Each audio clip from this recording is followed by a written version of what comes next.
Hoje, em Rompendo o Silêncio. As vítimas de esquemas têm uma elevada probabilidade de passar por eventos estressantes. O que é exatamente um esquema emocional? Quais são as táticas básicas utilizadas por golpistas deste tipo? Que tipo de pessoas têm maior probabilidade de cair nestes esquemas? Já vamos começar!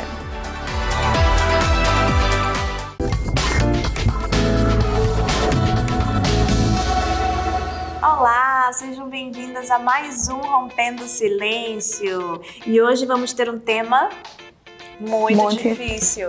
Eu ia falar importante, mas tudo bem. Mas é importante, difícil. é difícil e importante. Chantagem emocional. Chantagem emocional é um tipo de abuso, Sandra.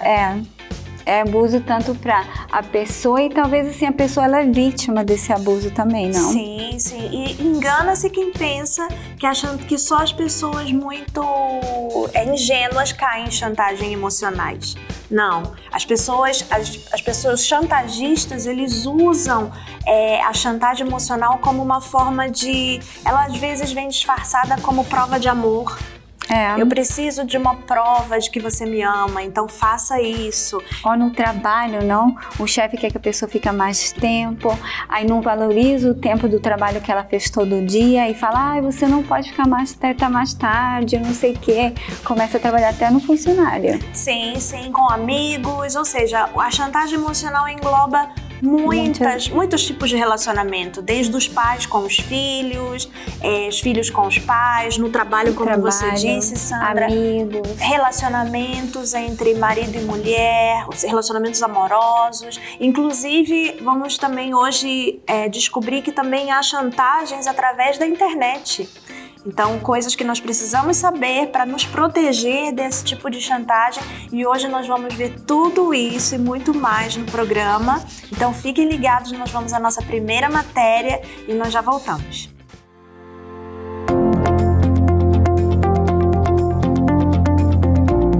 A chantagem emocional ocorre geralmente entre pessoas que têm uma relação com carga afetiva, por exemplo, entre pais, filhos ou um parceiro. O chantagista emocional usa este laço para alcançar os seus objetivos. As suas estratégias visam fazer com que a vítima tenha medo de o confrontar e de o obrigar a fazer o que quer através da culpa. O chantagista emocional quer dominar a outra pessoa, mas a sua estratégia baseia-se em gerar culpa, fazendo-o sentir que está errado, que é egoísta, que não se importa com ele, que é uma pessoa má e até o convence de que é louco. Por esta razão é frequentemente difícil para a pessoa que está a ser chantageada perceber que está a ser manipulada. A pessoa sujeita à chantagem emocional experimenta um conjunto de sentimentos que podem ser definidos numa palavra: anulação. Na base de um chantagista emocional, mais do que a malícia, esconde-se a fraqueza e insegurança perante a liberdade e a ação das pessoas que ama. Tendem a ser possessivos e a agir de uma forma que os faz parecer uma vítima quando outros não respondem às suas exigências, gerando assim sentimentos. O medo é o que muitas vezes transforma outros em vítimas de um chantagista emocional. Medo da separação do casal, medo de perder entes queridos e medo de ser deixado sozinho. Se agir como um chantagista, pergunta a si mesmo por que o faz. Do que é que tem medo? Se estiver na posição de vítima, não tente mudar a pessoa que o manipula. Se não conseguir parar a chantagem, deve pensar em soluções mais drásticas, tais como afastar-se da pessoa. Quando a chantagem é permanente, pode causar problemas reais à vítima, que muitas vezes desconhece que está sujeita a um grau significativo de manipulação.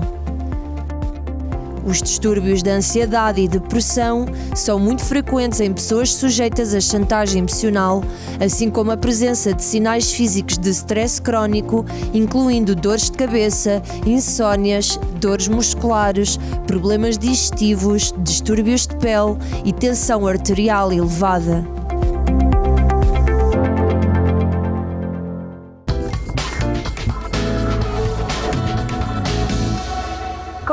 pudemos ver na nossa primeira matéria, já tivemos algumas informações a respeito desse tema, sobre chantagem emocional, né, Sandra?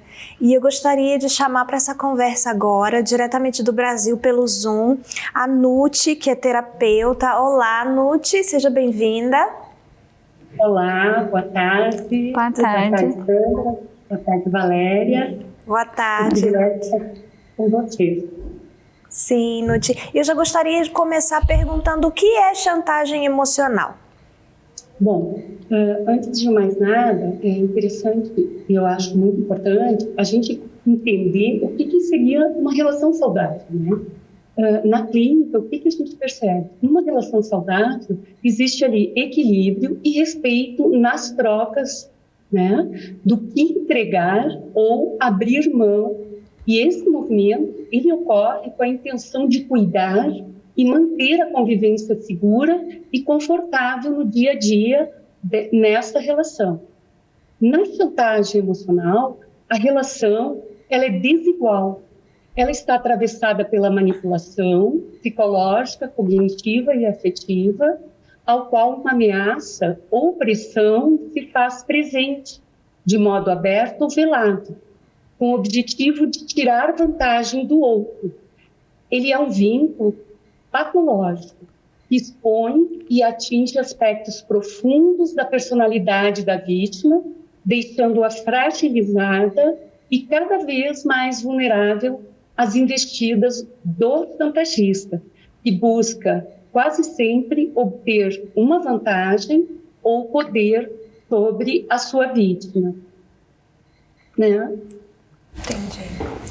Você tem uma pergunta para a Nuti, né? E como reconhecer uma chantagem emocional, saber que estou sendo vítima? Bom, o chantagista, ele se beneficia da conexão íntima e afetiva com essa vítima, para obter um benefício ou essa vantagem que ele quer, insinuando consequências negativas para a vítima, né, caso ele seja contrariado. E para isso, o abusador, ele lança mão de mecanismos de controles, que são controles seletivos e pontuais sobre a vítima, com base no que ele conhece sobre quem ele quer manipular. E quando ele não conhece muito bem, ele vai atrás dessas informações, ok? Para que ele possa criar a melhor estratégia ali de manipulação, né? Como que a gente pode perceber que está sendo ali manipulado nessa relação? Primeiro, a gente precisa desconfiar dos nossos sentimentos. Essa relação, ela vai provocar sentimentos ali em relação, num primeiro momento, dessa pessoa, por exemplo, no caso, se for uma mulher, ela pode estar se sentindo, no primeiro momento, uma pessoa muito especial perante esse abusador. Ele faz muitos elogios, ele faz, inclusive, promessas. Ele pode ser galanteador, sedutor, né? Isso sempre no primeiro momento deste contato. Mas, posteriormente, essa vítima ela pode ir se sentindo ameaçada, com medo, ela pode se sentir muito culpada, com sentimentos de insegurança e sentimentos ali de remorsos. A sensação, às vezes, que eles descrevem na clínica é de estarem se sentindo sempre erradas, né? Inclusive, chega aí às situações de violência nessa relação. Uma outra questão que é importante é observar os prejuízos sociais. Se for uma relação presencial, né, ele costuma afastar a sua vítima, né, ou parceiro, dessas pessoas próximas a ela. E se for uma relação online, ele vai pedir sigilo dessa relação. Então, ali mecanismos que ele vai lançando mão para se aproximar dessa vítima. E o prejuízo, além de afetivo e social, tem o prejuízo ali financeiro. Com frequência, essa vítima terá prejuízos financeiros se estiver sofrendo uma chantagem ali emocional também. Quando a chantagem ela vira regra na convivência, o vínculo se estabelece por uma dinâmica adoecida, onde alguém se submete a realizar coisas contra a sua vontade, enquanto o outro ele exerce pressão, sedução, poder ou violência para conseguir o que ele deseja, né? Isso causa extremo sofrimento, confusão, gera adoecimento psicológico, mental do indivíduo, como a depressão, a ansiedade e traumas, pelo qual é importante saber identificar, nas suas formas mais sutis, a chantagem emocional. Porque a vítima, ela é alguém que ela vai ficando presa ao olhar desse outro, que está ali fazendo a chantagem. É comum a gente ouvir frases como, por exemplo, eu sei, mas não consigo falar. Ou frases como, eu não sei o que está acontecendo comigo, eu não consigo me posicionar nessa relação, mesmo sabendo que eu estou sendo ali, muitas vezes, manipulada por esse outro. E Nuti, qual é o perfil que esses chantagistas eles procuram normalmente? Porque eu creio que se ele se depara com uma pessoa mais segura, talvez ele já saiba que com essa pessoa não vai funcionar a chantagem, ou será que existe um perfil que é mais vulnerável a esse chantagista? Sem sombra de dúvidas. Muito importante essa pergunta que você faz, né? Veja bem, a vítima, ela vai ter ali realmente alguns traços de personalidades, assim, mais dependentes, inseguras, são pessoas ansiosas, podem ser pessoas extremamente perfeccionistas, pessoas carentes emocionalmente, pessoas que a gente considera normalmente boazinhas. Este é o foco desse tipo de chantagem emocional. Assim como nós precisamos ficar atentos ao tipo e à personalidade daquele que vai fazer e que vai manipular o outro. Normalmente, o chantagista é um sociopata, um psicopata e um narcisista. Por quê? Eles são extremamente inteligentes e eles buscam esse perfil de alguém que eles possam tirar vantagem. E quais são os mais comuns, tipos comuns agora, hoje em dia? De chantagem? De chantagem.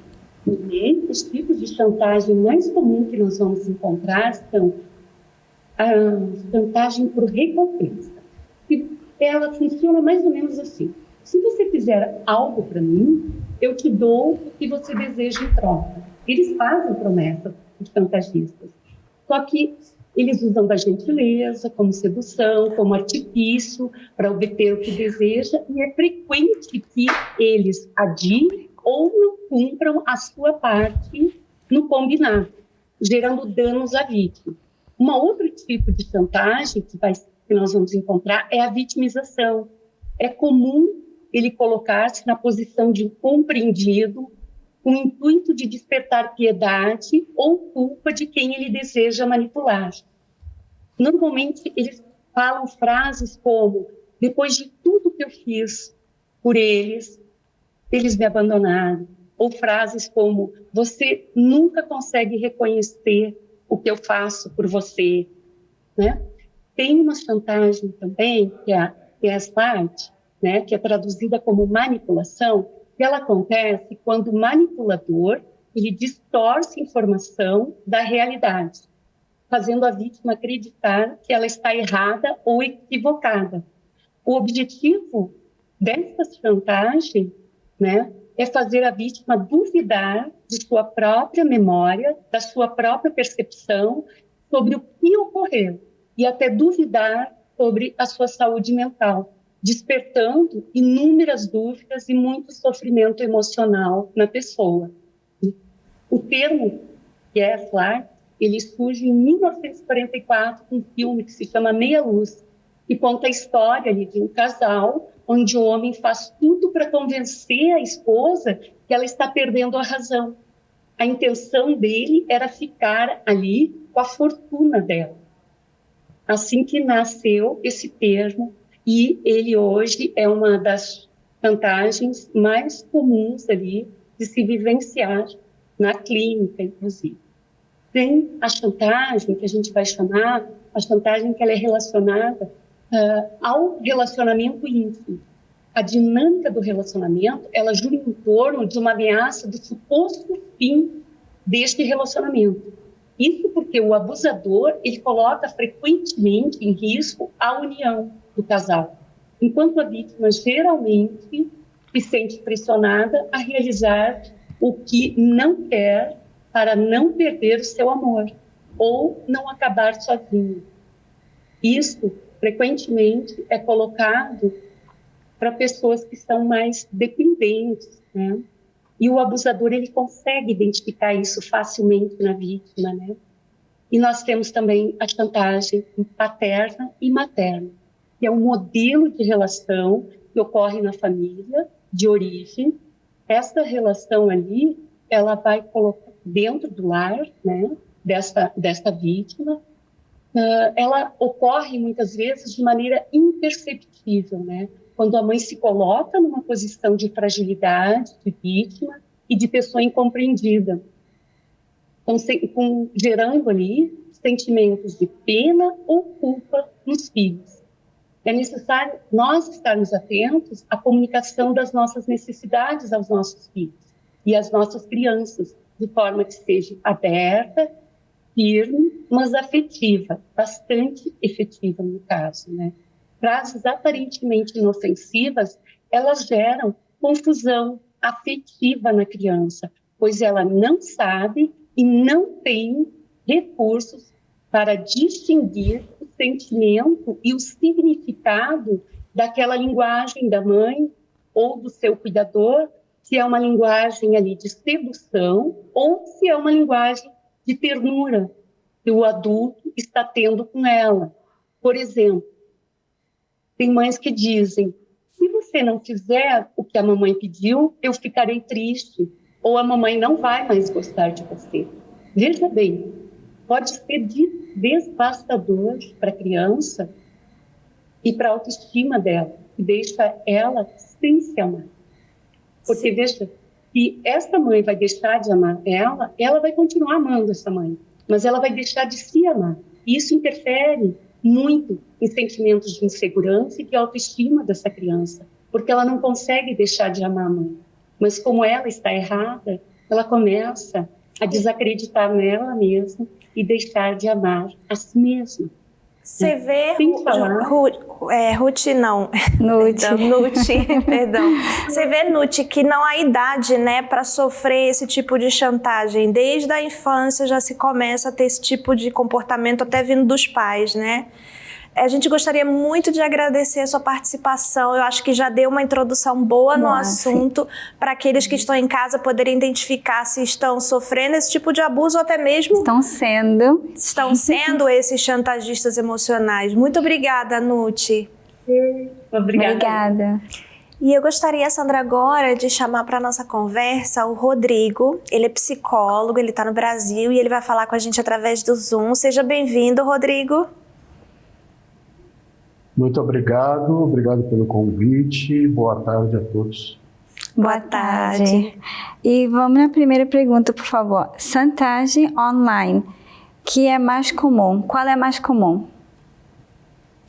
Bom, como já foi definido anteriormente pela colega Nuti, né, a gente pode dizer que a chantagem, via de regra, é uma quebra na lógica da negociação. Ou seja, o chantagista não negocia, ele exige. Isso porque, muito provavelmente, ele sequer enxerga o outro como outro, ou seja, como alguém igual a ele, como alguém que tem direito a desejos, a limites. O chantagista é alguém que quer porque quer, né? O chantagista não retira a liberdade do outro de escolher, mas ele obriga o outro a escolher numa situação terrível. A gente pode imaginar uma situação, por exemplo, do ladrão que diz a bolsa ou a vida. Não dá para dizer que a pessoa não tinha escolha. Sim, ela a tinha, mas uma escolha terrível, uma escolha dramática, A escolha daquele que está sob chantagem, via de regra, não é a decisão pelo que é melhor, mas pelo que é menos pior. Qualquer chantagem pode usar as ferramentas online para se realizar. Nesse sentido, o mundo digital passa a ser uma nova ferramenta humana para a realização dessa prática de quebra da lógica da negociação que nós denominamos de chantagem. Mas o que a gente tem de mais específico nesse ambiente online diz respeito à utilização da intimidade de alguém como pretexto para a chantagem. Então, geralmente, nesses casos, a chantagem se baseia num conteúdo ou que a própria pessoa postou na internet, por exemplo, em redes sociais, né, hoje em dia na maioria das vezes, ou então na invasão, no ato que a gente conhece como hackear, de dispositivos pessoais, como computador, celular, ou contas de serviços de armazenamento na nuvem. Dentro dessa lógica, a chantagem na internet, essa chantagem online, a mais comum hoje, tem como material conteúdo de natureza sexual, tão comum que já existe um neologismo, uma palavra para isso. Em português a gente tem usado sextorção, que vem de sextortion em inglês, que é conteúdo como fotos e vídeos, né? E a pessoa é chantageada sob pena de ver aquele conteúdo ou ser vazado publicamente ou enviado para pessoas específicas do seu círculo de relacionamentos. E o chantagista, em troca disso, pode pedir dinheiro, pode pedir favores sexuais ou qualquer outro tipo de vantagem pessoal. Esse conteúdo pode ser obtido, como eu disse, ou por invasão, né? Ou por, enfim, tomar alguma coisa que a pessoa postou, mas também por aliciamento. Ou seja, o criminoso se apresenta de uma forma simpática, ganha a confiança da vítima, evolui aquele relacionamento, eventualmente provoca até um interesse sexual ou romântico e acaba obtendo, então, esse material que a vítima envia ingenuamente. Essa é hoje a forma mais comum de chantagem online. E no mundo moderno em que a gente vive, né, eu acho que é muito comum agora, a gente vive um mundo online praticamente. Uhum. E antigamente nós tínhamos as nossas fotos dentro de um álbum, dentro de casa, a nossa intimidade a gente mostrava para os nossos amigos. E hoje em dia a gente põe lá, né, o dia a dia no Instagram e a gente põe fotos na nuvem, como você mencionou. Então, como se proteger? Porque a gente tem que aprender como se proteger nesse mundo moderno em que a gente vive online desses chantagistas, dessas pessoas que se aproveitam disso. Como seriam as maneiras para se proteger disso? Bom, a gente precisa entender que a grande familiaridade que nós temos hoje com a internet não pode significar descuido. Então, por exemplo, imagine que navegar online seja hoje tão natural quanto andar na rua do seu bairro.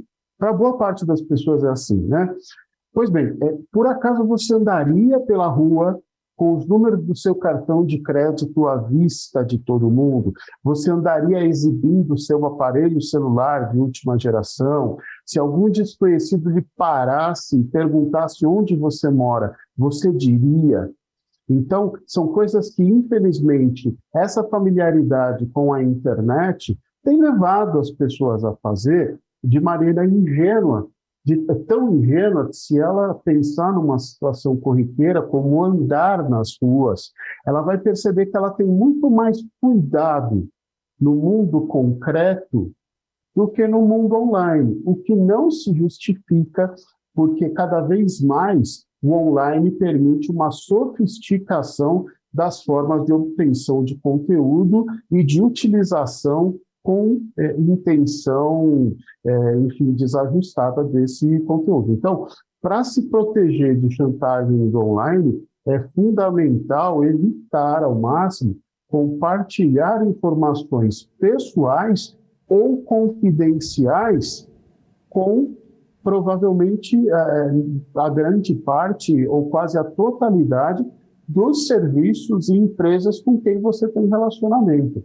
Porque se você parar para pensar, esse compartilhamento, ele não se justifica por nenhuma forma útil, ou seja, por nenhuma necessidade. Isso inclui várias informações, por exemplo, números de cartão de crédito, senhas, fotos, e não só as obviamente íntimas, né, fotos e vídeos, mas fotos e vídeos que permitam, por exemplo, saber sobre a sua rotina, saber lugares que você costuma visitar, saber a localização da escola dos seus filhos e assim por diante. Além disso, é importante se manter atualizado sobre as ameaças cibernéticas existentes, porque nós sabemos que de tempos em tempos, novas formas de chantagem, de golpe, são criadas. E conforme você vai se conscientizando delas, a chance de você perceber que está tentando envolver você em uma delas cresce. Além disso, manter softwares de segurança sempre também atualizados, ser muito cuidadoso ao clicar em links, abrir anexos de e-mails, e também eu acho que essa é fundamental. Sempre que você conhece alguém que você não teve oportunidade de encontrar presencialmente, você precisa, por princípio, entender que aquela pessoa pode não ser a pessoa que você está pensando que é, ou a pessoa que ela está se apresentando ser. Muitas das vezes os golpes e as chantagens acontecem porque as pessoas levam muito a sério uma imagem que foi criada num relacionamento 100% online. E a partir disso tomam decisões que depois de algum tempo se mostram equivocadas. Detrás da tela do computador, a pessoa inventa uma personalidade e a outra pessoa não é ingênua aquela pessoa acredita e pode estar sendo vítima de golpes, né? Porque a nossa pergunta, eu creio que já está mais ou menos respondida, quanto que a pessoa pode ter acesso à nossa informação, o estranho. É o que o doutor estava falando. Mas tips que as pessoas podem usar nas redes sociais para poder bloquear ou pôr em privado, quais são os tips que o senhor dá para evitar essas pessoas estranhas poder ver tanta informação? Olha, a gente precisa entender de fato que as redes sociais são uma fonte hoje muito valiosa de informações pessoais. Essa fonte valiosa, em geral, é utilizada pelas pessoas com boa intenção, ou seja, elas querem mostrar para os seus amigos, para os seus familiares, eventualmente até para contatos de negócios, contatos de trabalho, o que elas estão fazendo, quem elas são, o que elas pensam sobre determinados assuntos.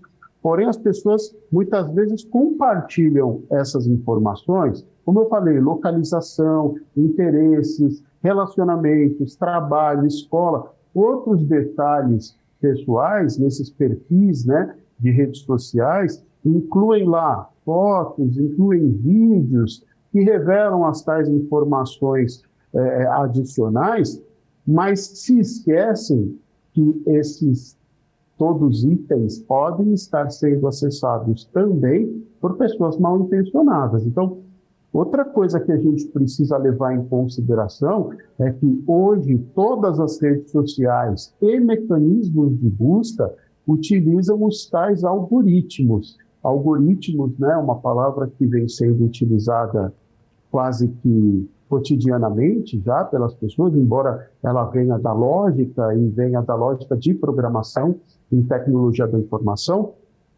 Esses algoritmos são como pequenos programas de computador que vão coletando e analisando dados dos usuários para personalizar o conteúdo que esses usuários veem, acessam, e tornar a experiência deles na rede social mais prazerosa e, como a gente também sabe, cada vez mais viciante. A partir desse estudo que vai sendo realizado por esse algoritmo, ele vai te direcionando a um conteúdo de postagens que mais provavelmente vai chamar a sua atenção. Ele vai te mostrar anúncios de produtos ou serviços que mais provavelmente você vai querer comprar, vai te sugerir novos amigos ou páginas para seguir que mais provavelmente vão te interessar. Ou seja, esses algoritmos são pequenas máquinas cujo primeiro objetivo é aprender tudo o que for possível sobre você, seus gostos, seus interesses, se você prefere pedir no delivery pizza ou hambúrguer, seus hábitos, seu comportamento, seu modo de se relacionar com outras pessoas, suas convicções políticas, suas convicções religiosas, etc. E aí, tinha um clichê, né, em desenhos animados da minha época, tipo Scooby-Doo, tipo Pica-Pau, muitas vezes se dizia algo como: já pensou o que aconteceria se essas informações caíssem nas mãos erradas? A lógica aqui é exatamente a mesma. Pessoas mal intencionadas podem utilizar essas muitas informações que são obtidas pelos algoritmos para traçar perfis precisos de cada usuário e praticar atividades ilegais usando um conceito que é hoje o conceito de engenharia social. A engenharia social é um conjunto de técnicas e ferramentas usadas por chantagistas online, por chantagistas virtuais, para induzir o usuário mais desavisado a fornecer dados estratégicos ou até para infectar computadores, abrir links, sites infectados, etc. Então, um exemplo simples aqui. Tem um golpe em que o criminoso liga para a pessoa e diz que acabou de ser feita uma compra de valor muito alto no cartão de crédito dela e que, para cancelar, ela precisa imediatamente fornecer os dados daquele cartão e a senha, etc.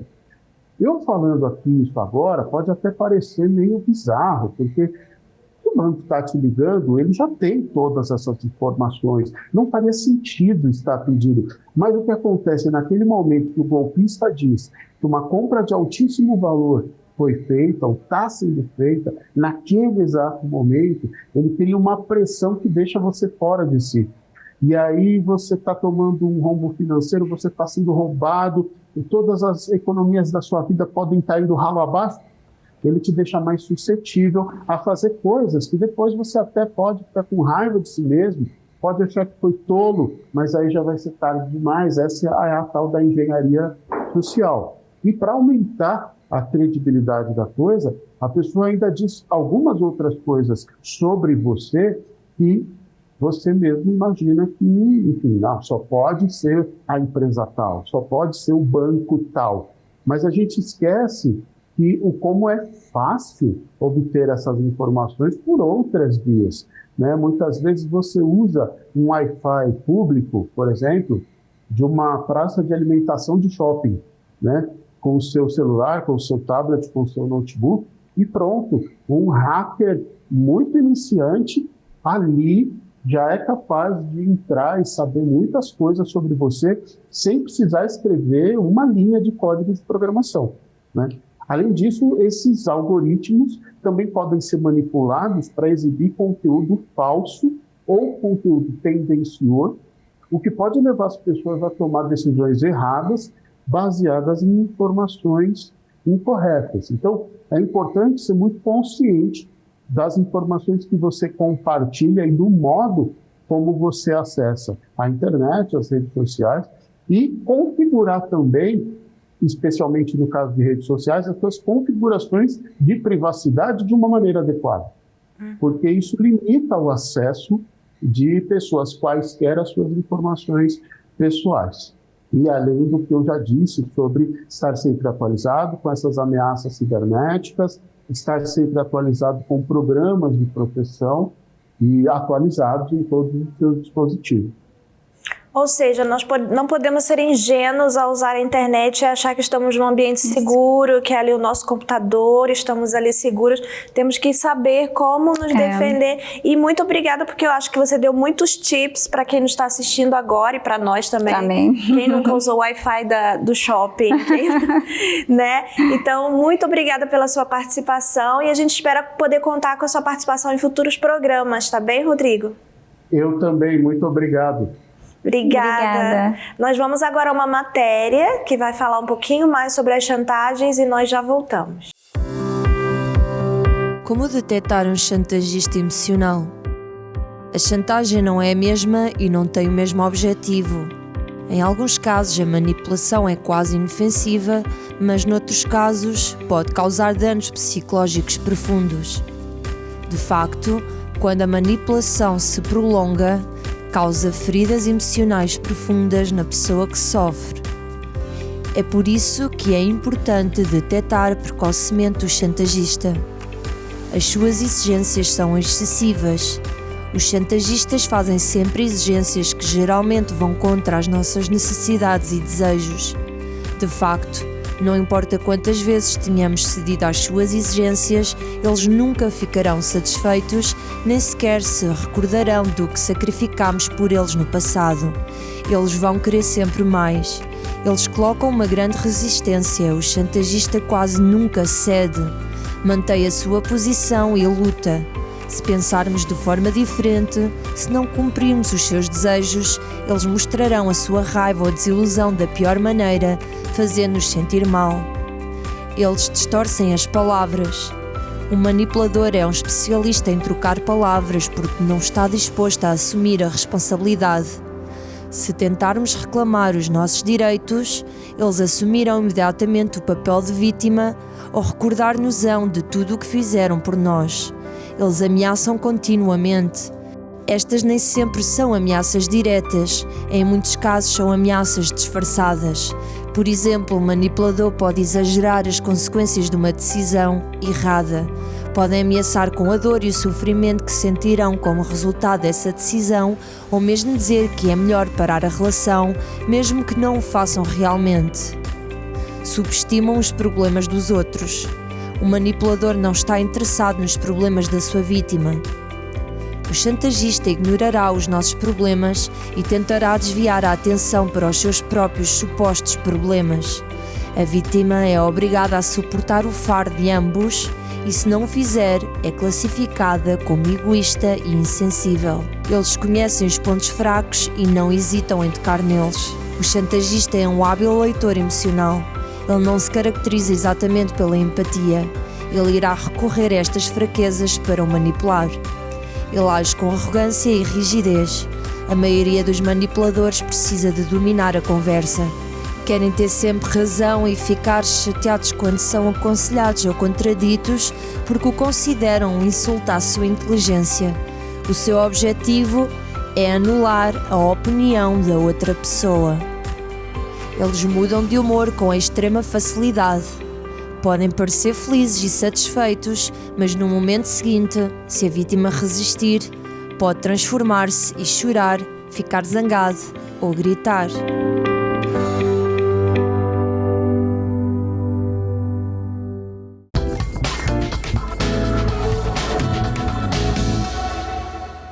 E para a gente continuar essa conversa sobre chantagem emocional, nós também temos aqui a Priscila. Ela é psicanalista e ela vai falar com a gente através do Zoom, porque ela está no Brasil. Seja bem-vinda, Priscila. Muito obrigada, Valéria e Sandra. Uma boa tarde, é um prazer estar aqui com vocês. O prazer é nosso. Priscila, a pessoa que ela é vítima de chantagem emocional, essa chantagem pode gerar traumas nela? Pode gerar trauma, sim, mas eu iria um pouquinho mais além, principalmente pelo que eu vejo na clínica. Existe um padrão, geralmente as pessoas que vão para esse tipo de relações de chantagem emocional, elas já vêm onde a referência de origem são relações como essa. Então, além de criar traumas, é um relacionamento onde a chantagem pode reforçar um trauma que já existe de origem, porque a gente parte de um lugar, a neurociência está aí para comprovar, que nada é novo. A gente sempre vai buscar aquilo que é familiar.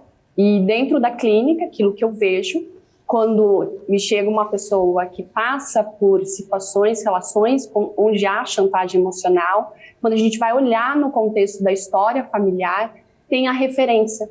Então, ou seja, não diria que vai criar traumas, mas vai reforçar um trauma já vivido pela pessoa. Entendo. Então, mais ou menos, isso quer dizer que a pessoa, crianças, como a gente viu, acho que com a Nuti também, crianças que sofreram chantagem emocional durante a infância, elas têm tendência a ter relacionamentos, repetir esses relacionamentos ao longo da vida, onde ela vai sofrer chantagem. Exatamente. É porque o nosso cérebro, essa inteligência que a gente tem, ela sempre vai buscar aquilo que é familiar. Por que uma pessoa ela se mantém em relações como essa? Porque ainda que cause sofrimento, é algo que é conhecido. Então, por isso que ela se mantém naquilo, porque está reforçando aquele lugar que para ela já é conhecido. E por isso que aí, sempre a orientação que a gente dá é quando a pessoa ela se vê em um lugar como esse, buscar a psicoterapia, né, para ter essa ajuda, esse auxílio, essa força emocional para sair de uma relação como essa. Entendo. E existem essas pessoas que elas não são vítimas de chantagem, elas não se deixam envolver por esse tipo de abuso, porque a chantagem emocional é um tipo de abuso. Quais são as características dessas pessoas e como que a gente pode aprender com elas a se blindar disso? Uma primeira fala, acho que se eu não me engano, da Valéria no começo, ela falou da pessoa segura. E a primeira característica, a pessoa ela se sente segura nela mesma, ela tem autoconfiança, ela sabe o seu valor, ela tem valores bem definidos, ela tem critérios para se relacionar, seja de modo afetivo, amizades, ambiente de trabalho. Ela tem discernimento, inclusive, para ver o que é aceitável dentro de uma relação e o que não é. Geralmente são pessoas que têm autoconhecimento, investem em autoconhecimento, em se conhecer, estão em um processo mesmo onde o aprendizado e o crescimento é algo que é um valor, é algo que é como se fizesse parte do drive da pessoa, do script relacional dela. E Priscila, em quais contextos relacionais pode acontecer a chantagem emocional?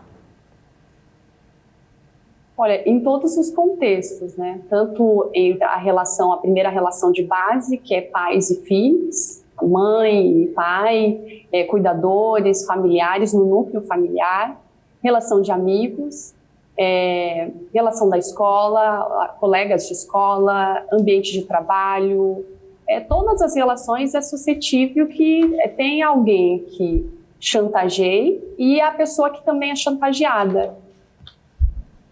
Nós gostaríamos de agradecer, Priscila, a sua participação. Acho que foi de grande ajuda para abrir os olhos, né, das pessoas sobre esse tema. Muito obrigada pela participação e a gente espera poder contar com você em outros programas, tá bem? Tá bem, eu que agradeço. Muito obrigada. E agora eu gostaria de chamar também para essa conversa a Joyce. Eu não sei se a Joyce nos escuta. Joyce, boa tarde. Boa tarde. Seja bem-vinda, Joyce. Obrigada. E você é um prazer estar aqui com vocês. Sim, o prazer é nosso. Você tem uma pergunta para a Joyce? Tenho. Quais são os primeiros sinais de uma pessoa chantageada emocional? Os primeiros sinais eles são bem simples, né? É importante deixar claro que o chantageiro ele começa quando as opiniões e a vontade do outro é desrespeitada. Né? Então, é aquela pessoa que não consegue dizer não e ele se aproveita também disso. Entendeu? Então, sempre com ameaças repetidas de abandono, rejeição e distanciamento da vítima. Um chantagista ele é bem inteligente, então é uma pessoa que ela consegue perceber os pontos fracos da pessoa com quem se relaciona e utiliza essas fraquezas contra ela, para conseguir o que quer. E qual o impacto, Joyce, que a chantagem emocional tem nas suas vítimas? Bom, o impacto são vários, né? Desde ansiedade, depressão, às vezes também modifica, dá uma confusão mental na vítima, porque ela não sabe o que é real e o que não é, devido a tantas deixa a vítima à mercê, né, dela não saber o que é verdade e o que não é, devido à chantagem que o chantagista faz com a vítima. Então, causa depressão, ansiedade. Eu chego com muitas pacientes me relatando com medo. Então, causa traumas também psicológicos no decorrer. Dependendo do tempo que a vítima passa com o chantagista, os traumas são vários. Então, quanto menos tempo ela passar com ele, melhor é para se recuperar. E por que acontece e por que motivos a chantagem? Bom, os chantagistas se aproveitam da vulnerabilidade da vítima. Eles são, como eu disse, eles são pessoas bastante inteligentes. Então, ele usa frases do tipo: se você não fizer isso para mim, você não gosta de mim. Eu faço tudo por você, porque você não pode fazer isso por mim. Então, a vítima vai ficando fragilizada com esse tipo de abuso, né? E vai cedendo a chantagem dele, vai cedendo que chega um tempo que ela nem percebe, devido a se acostumar já com esse padrão de relacionamento. E você, acho que foi a Nuti que falou também das características da pessoa que se deixa envolver por chantagem emocional. Você tem algo a acrescentar com relação à personalidade dessas pessoas? Se são pessoas inseguras? Qual é o alvo desse chantagista? Sim. Na verdade, não chega a ser um traço de personalidade, né? Digamos que é algo que ele aprendeu. Né? Ele aprendeu a manipular as vítimas para conseguir o que quer. Então, ele vai, no que ele vai tendo sucesso com esse comportamento, ele vai continuando a fazer. E vai continuando, até chegar a um ponto que alguém dizer basta ali. Alguém diga não para ele, começa a não cair mais na chantagem, né? do abusador, no caso. E no caso, como a pessoa se pode proteger? Não cedendo às vontades dele, né? Começando a falar não, que é uma certa dificuldade que a vítima tem, devido a ela já estar sob efeito do medo, sob efeito da ansiedade, já, digamos assim, que ela cria um padrão, né? De tantos abusos, ela vai criando aquele padrão. Então, ela tem um certo medo. É um relacionamento abusivo, de uma certa forma. Então, geralmente, são pessoas com traços de psicopatia, narcisismo, que querem ter o poder sobre a vítima. Então, é muito difícil ela sair sozinha. Por isso que ela precisa também, tanto da ajuda de amigos, familiares, como também de um psicólogo, devido ao desgaste emocional que ao longo do tempo isso vai causando. Claro, e também para identificar, né, esse tipo de chantagem, esse tipo de abuso. Joyce, a gente gostaria de agradecer muito a sua participação no dia de hoje. Eu tenho certeza que muitos que nos estão assistindo, não só mulheres, mas também homens que sofrem com esse tipo de chantagem, eu tenho certeza que eles identificaram, aprenderam e você pôde contribuir muito nesse aspecto. Muito obrigada, Joyce. Obrigada. Agradeço a oportunidade. Sim, nós agora vamos ficar com o nosso testemunho, acompanhe-nos, nós já voltamos. Eu era uma pessoa muito perturbada, era uma pessoa muito nervosa, não gostava de ninguém, era capaz de meter mesmo com as pessoas porque não gostava delas e pronto, não sei porquê, mas era assim, era uma pessoa agressiva. Se visse alguém olhar para mim, eu já não gostava e agredia, eu sofria com doenças. Tinha desmaios constantes, muitas dores de cabeça, depois cheguei a um ponto que fiquei com depressão, aí já não era tão agressiva, era mais triste, isolava-me, só queria estar metida dentro de casa e chorava muito, era uma pessoa muito triste. Além de tudo que eu falei, eu vivia num meio pobre, com pessoas à minha volta alcoolizadas, porque eu fui criada com a minha avó e com os meus tios, eles eram alcoolizados, então eu vivia ali numa depressão. Casei, pensei que ia ficar melhor, realmente, os primeiros anos, do primeiro ano foi muito bom, o meu marido era espetacular, tão bom para mim que a própria família o tentou virar. Começou-me a agredir, começou-me a tratar mal, e inclusive começámos a dar muito mal e eu piorei ainda na depressão. Quando chegava a casa, eu destruía tudo dentro da minha casa. Eu partia tudo, eu até de faca fui para ela para tentar matar.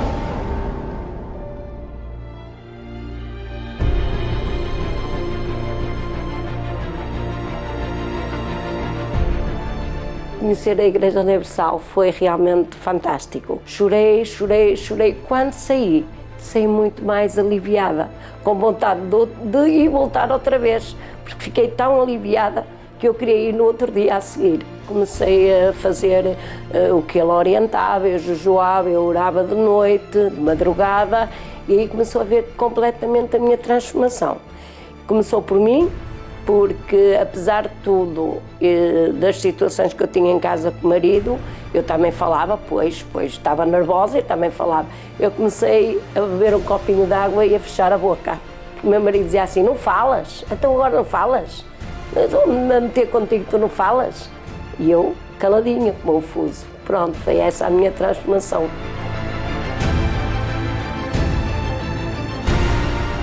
E eu, então ela disse, então vai comigo e tal, e levou-me a primeira vez lá. Onde eu me senti bem, portanto, a primeira vez senti muito bem, eu comecei a ir, eu comecei a acompanhá-la. Hoje estamos completamente diferentes. Eu hoje já não sou nervosa, não sou agressiva, não tenho depressão, sou uma pessoa completamente diferente, com paz, com alegria, com vontade de viver.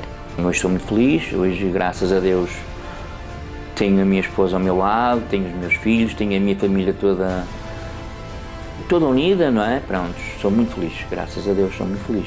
O casamento está bem, está completamente restaurado. Somos felizes, eu e meu marido e os meus filhos têm uma vida abençoada.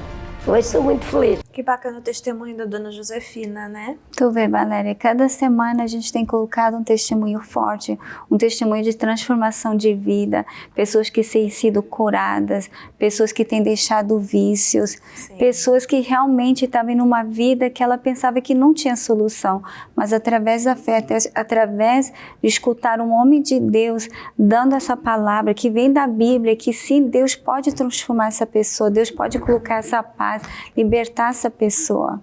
E você viu que ela me chamou a atenção no testemunho dela, que ela disse que quando ela provou desse poder, no primeiro dia ela já queria voltar, ela foi de manhã, ela já queria voltar à tarde, e já queria voltar no outro dia.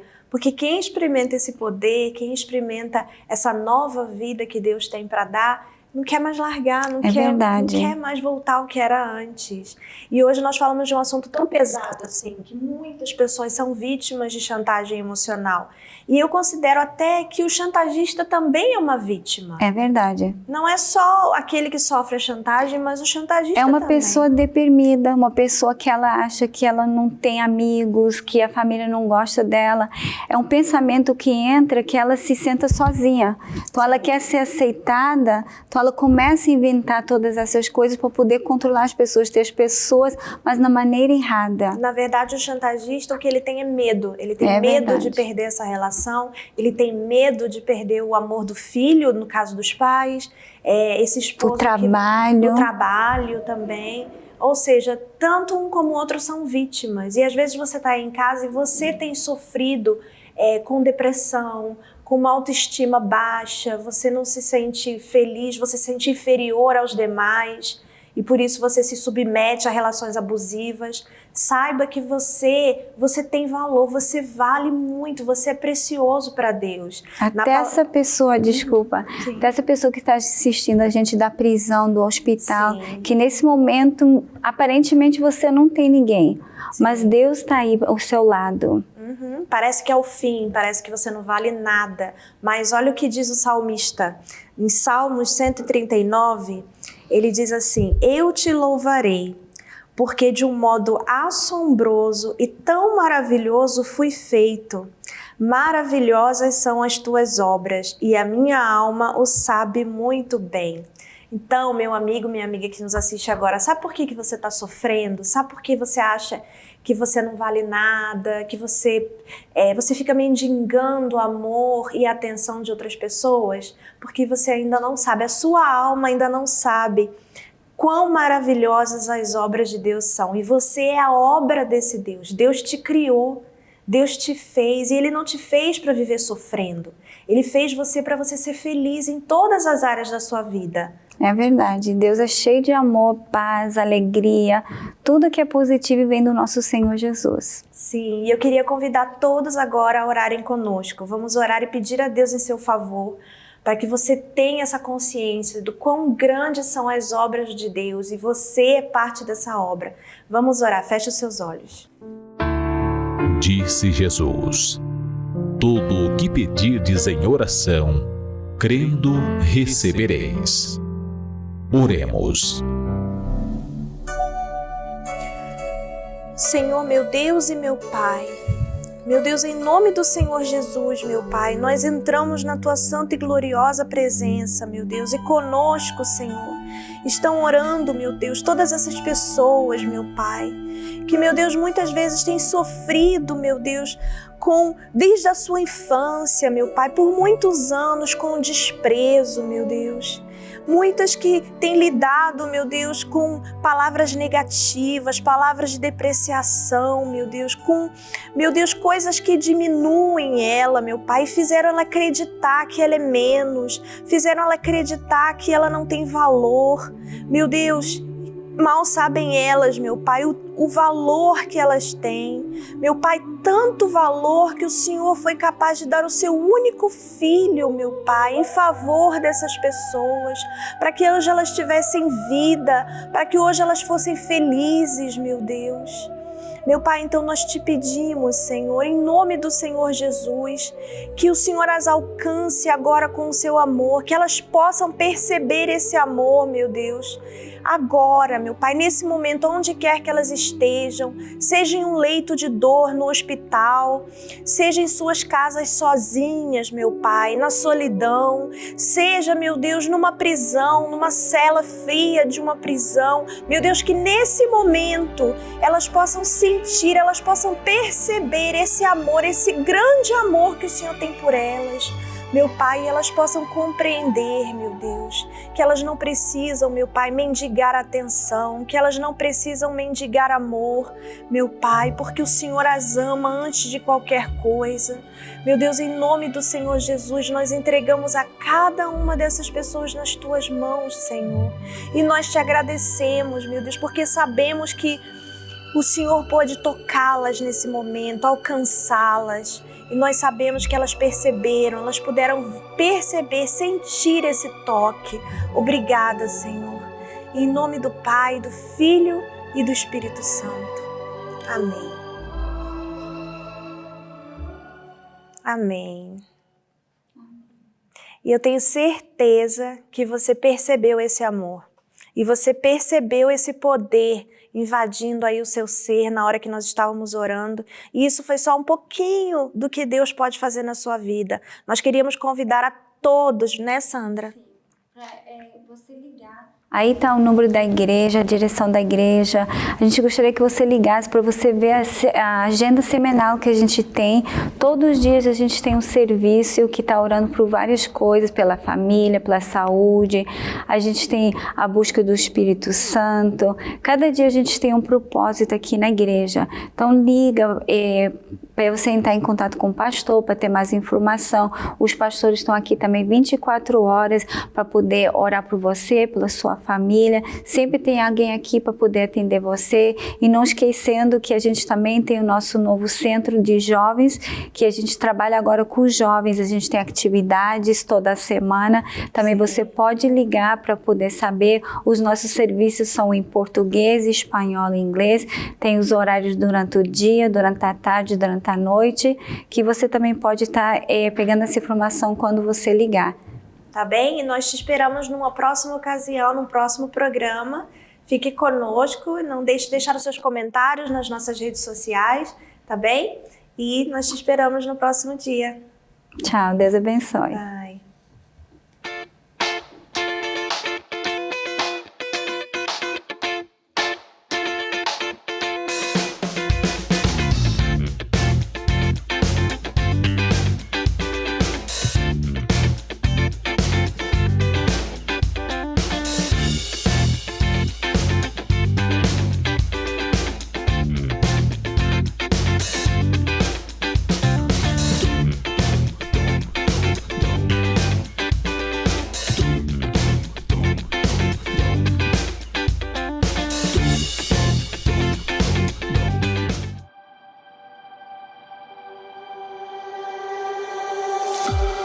Eu te louvarei,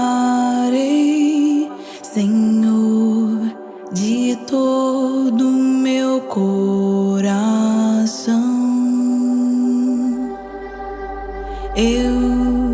te louvo.